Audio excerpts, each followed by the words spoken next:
first advice for a person, those who are going to start and start?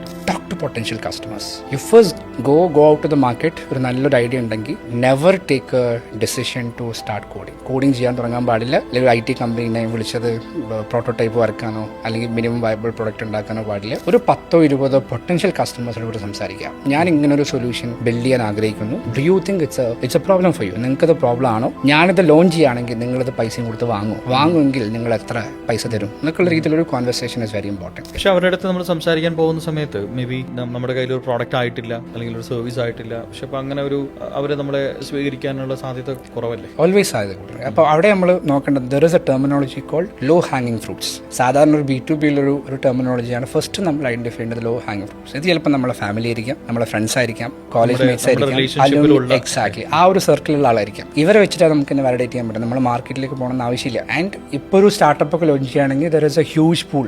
LinkedIn പോലുള്ള വലിയ പ്ലാറ്റ്ഫോംസിലൊക്കെ ആൾക്കാരൊക്കെ നമുക്ക് മെന്ററിന് reach ചെയ്യും. എൻ്റെ ഫസ്റ്റ് മെന്റർ എനിക്ക് കിട്ടിയത് ലിങ്ക്ഡിൻ വഴിയാണ്. എൻ്റെ ഫസ്റ്റ് ഇൻവെസ്റ്റർ എനിക്ക് കിട്ടിയത് ലിങ്ക്ഡിൻ വഴിയാണ്. ഏത് രീതിയിൽ നിങ്ങൾക്ക് റീച്ച് ഔട്ട് ചെയ്യണം, if you have a passion there is a way to reach എന്നുള്ളതാണ് എൻ്റെ ഒരു മിനിമം ആൻസർ.